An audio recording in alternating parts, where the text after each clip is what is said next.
వసుదేవసుతం దేవం కంసచాణూరమర్దనం దేవకీ పరమానందం కృష్ణం వందే జగద్గురుం. ఓం శ్రీ రాధాకృష్ణాభ్యాం నమః.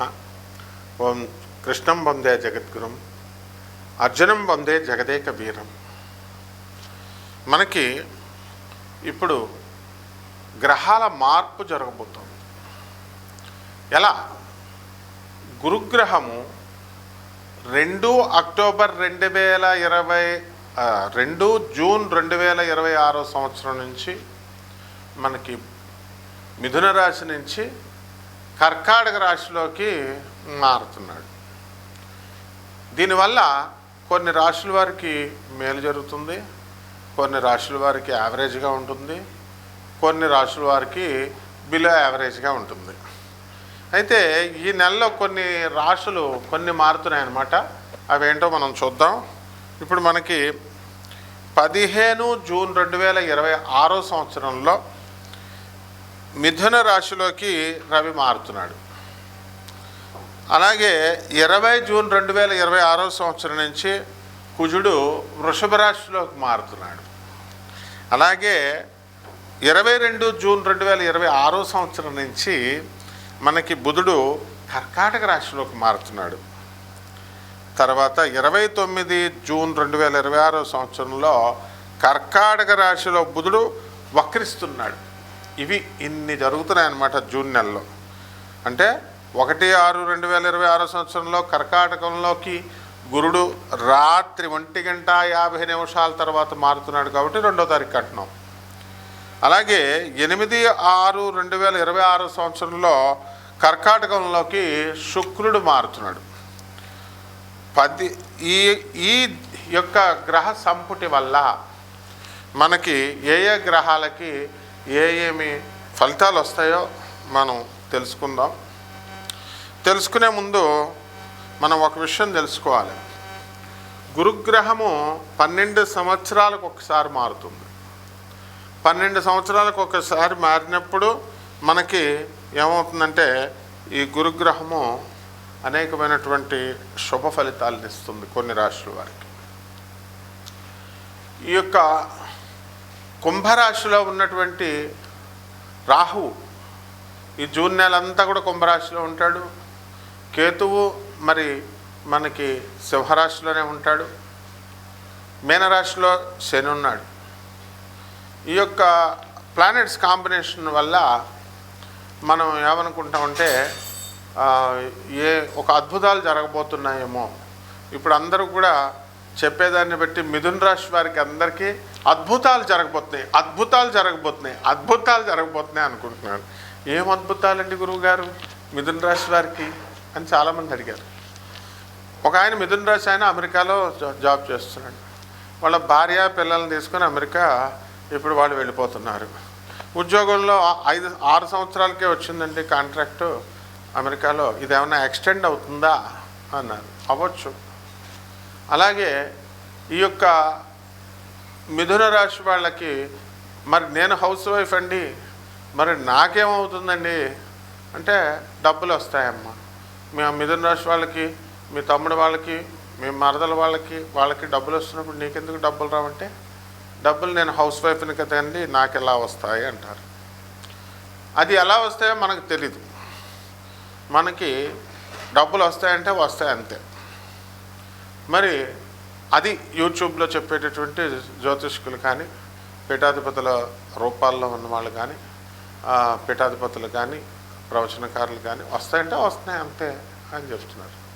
కష్టపడిందే చదువు వస్తుందా? సాధనమున సమకూరు అని చెప్పారు. ధరణిలోన కష్టపడితేనే మనకి చదువు వస్తుంది, కష్టపడితేనే డబ్బులు వస్తాయి. కాబట్టి మీరు ఈ మాయా నుంచి బయటకు వచ్చేసేయండి.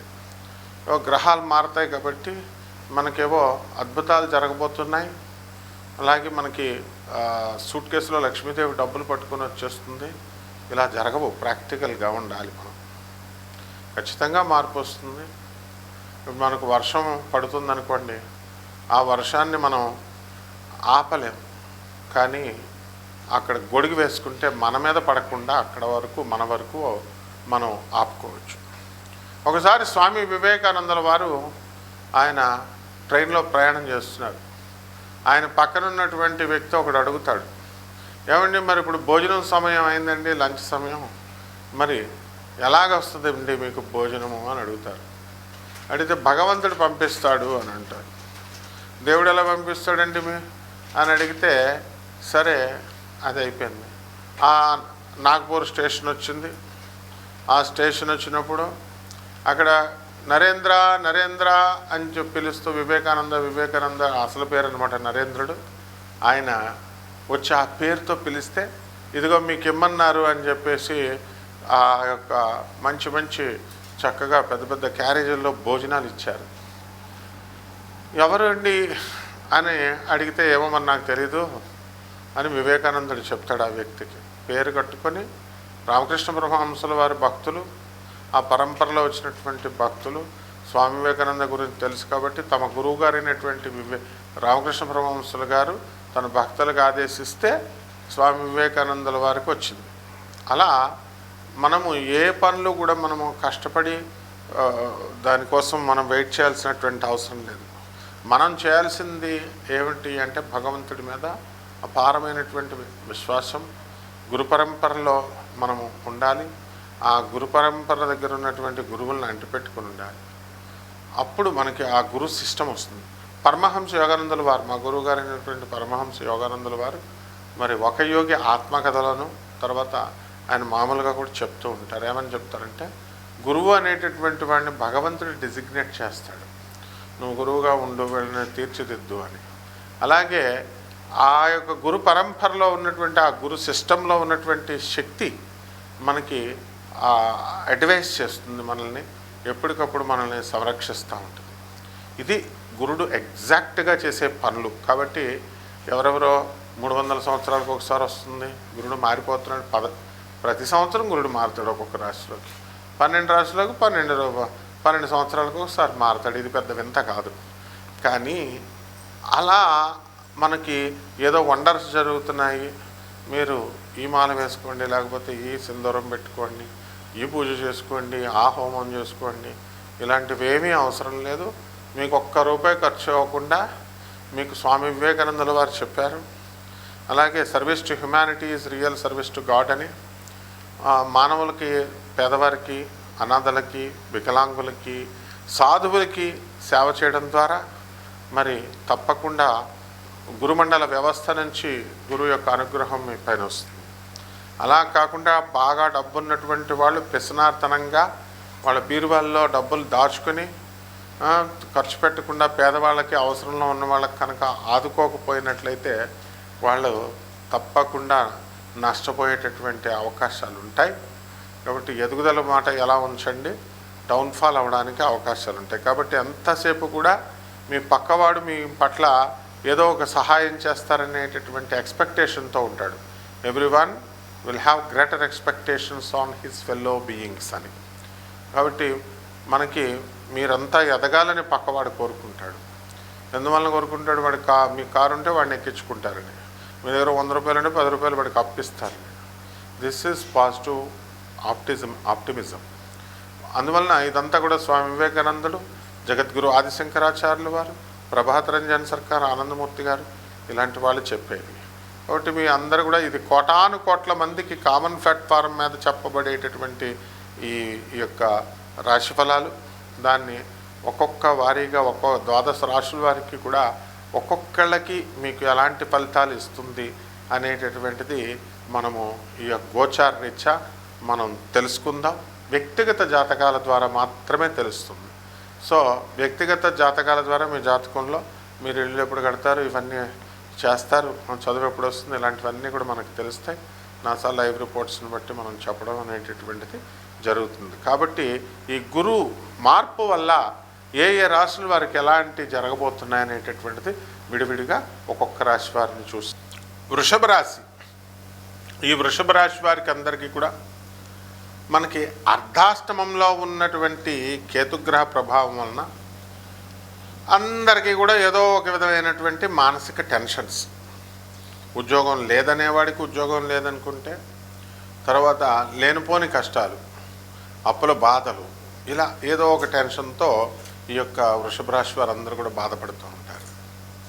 అయితే జన్మంలో ఉన్నటువంటి రవి బుధ గ్రహాల ప్రభావం వలన వీళ్ళందరికీ కూడా బుధాదిత్య యోగం పడుతుంది. కాబట్టి ఎక్కడికి వెళ్ళినా సరే గౌరవించబడతారు. అలాగే చక్కగా కారుల్లో తిరిగేటటువంటి గొప్ప యోగము ఇవన్నీ కూడా వస్తాయి.